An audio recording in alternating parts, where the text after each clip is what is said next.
Gradus ad Parnassum, 11ª especie del contrapunto, contrapunto a 4 voces. Introducción. En la composición a 3 voces ya se ha trabajado con la tríada armónica. Al expandir una cuarta voz, esta solo puede incorporarse duplicando una de las consonancias ya presentes, salvo en ciertos casos excepcionales relacionados con acordes disonantes, los cuales serán tratados más adelante. Es importante destacar que, aunque existe una diferencia significativa entre el unísono y la octava, en términos de intervalo y de registro, en términos generales se les considera equivalentes. La octava es vista como una repetición del unísono. Por ello, como regla general, un acorde de 4 voces se compone de una tercera, una quinta y una octava. Sin embargo, no siempre es posible usar la octava, ya que podría dar lugar a progresiones incorrectas, algo que ocurre con frecuencia. En tales casos, se debe duplicar la tercera, o en raras ocasiones, la quinta. De este modo, el orden de duplicación es: primera prioridad, la fundamental; segunda prioridad, la quinta; la tercera y tercera prioridad, la quinta. Además, las reglas mencionadas en el primer libro sobre progresiones y movimientos de las voces deben respetarse tanto como sea posible.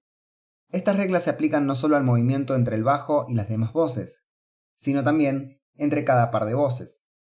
Dicho esto, a veces es inevitable aceptar ciertas irregularidades, como una sucesión de quintas u octavas ocultas, debido a la exigencia de la melodía, la imitación o las limitaciones del canto firme. No obstante, cuanto más se adhiera a las reglas generales, más perfecta será la composición a 4 voces. En caso de que este concepto no esté de todo claro, un ejemplo práctico puede ayudar a resolver cualquier duda.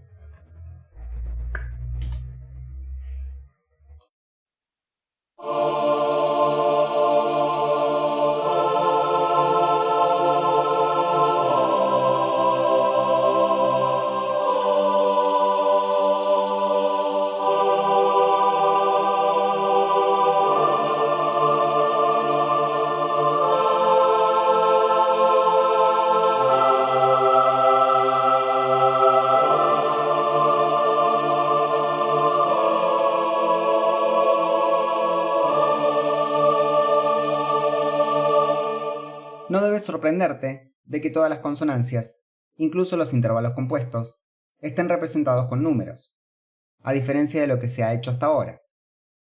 Esta elección se ha tomado para que las consonancias sean más fáciles de identificar visualmente. Darle consonancia a la voz hace una gran diferencia, además de que cada consonancia debe ocupar siempre, que sea posible, su lugar adecuado en el orden natural. Es crucial considerar si una progresión correcta es posible a partir de la construcción del acorde en el primer compás. Este principio debe mantenerse en el segundo, el tercero e incluso en el cuarto compás. Si no es así, la estructura del primer compás deberá modificarse, y las consonancias deben distribuirse de forma que se permita una progresión fácil y correcta en los compases posteriores. ¿Cuáles son los lugares propios de las consonancias? Se refiere al orden en que se divide armónicamente la octava. En este esquema, la quinta ocupa el primer lugar, la segunda seguida de la tercera. Este orden debe ser respetado al colocar las consonancias a menos que exista una razón especial. Por lo general, una progresión que se requiere en los compases siguientes, que justifica un cambio. Para ilustrar este concepto, te mostraré un ejemplo que resalta el orden natural de las consonancias.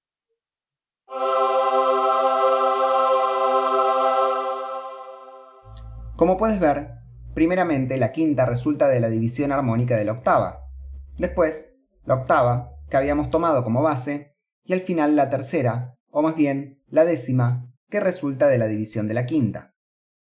De acuerdo con el orden de nuestro teclado, parece que la tercera debe ocupar el primer lugar, antes de la quinta, y por lo tanto el acorde de 4 voces debe ser construido de la siguiente manera. Así. El orden es para decidir sobre la división natural, no sobre la construcción del teclado. Por lo tanto, la tercera, colocada en el registro grave tan cerca del bajo, resulta un sonido poco audible e indistinto.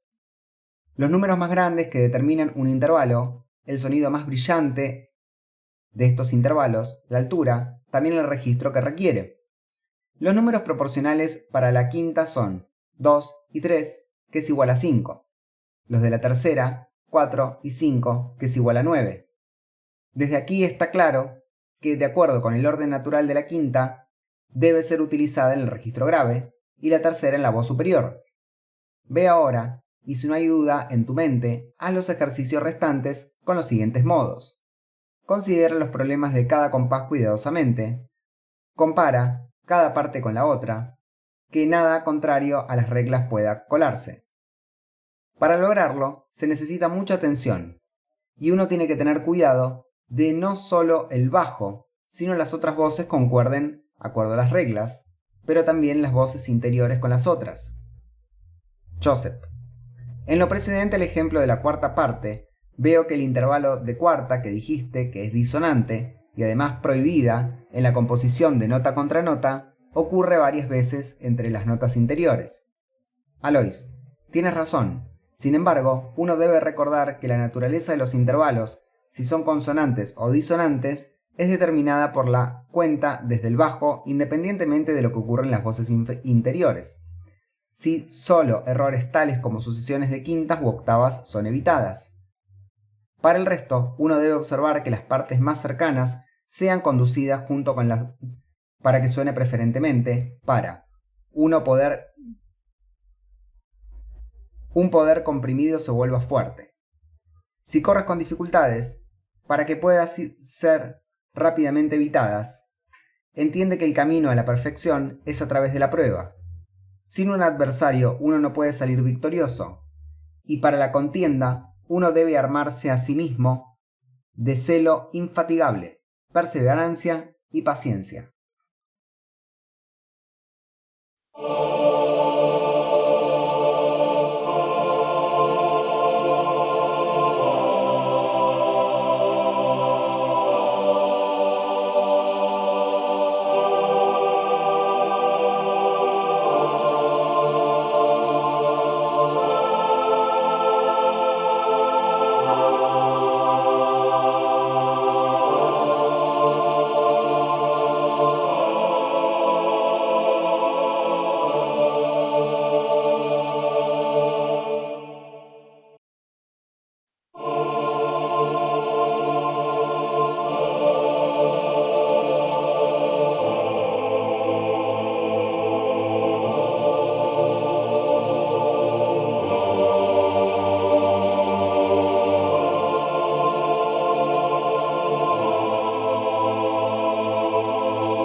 Joseph, con algo de vacilación, he conducido al tenor, a pesar de tu advertencia, muy cerca del bajo, que la tercera ocurre mayormente en el registro más bajo.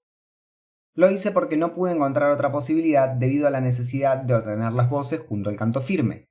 Además, debo someterme a tu juicio y corrección. Alois, es verdad, ya que uno está restringido al uso del canto firme. Esos ejemplos, escritos como ejercicio, no pueden ser mejores. Será diferente cuando la invención sea dejada a tu propio gusto. El uso de estos ejercicios es solo de estudiante. Aprenderás con el paso del tiempo, para tu sorpresa y tu deleite. Los ejemplos de los siguientes modos, con su uso habitual de intercambio cuádruple de canto firme, debe ser hecho ahora. Entonces procede.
Sin embargo, bien escritos esos ejemplos, la inflexibilidad del canto firme no permitirá una composición trabajada estrictamente de acuerdo con las reglas de movimiento y progresión, que puede ser hecho fácilmente en la composición libre.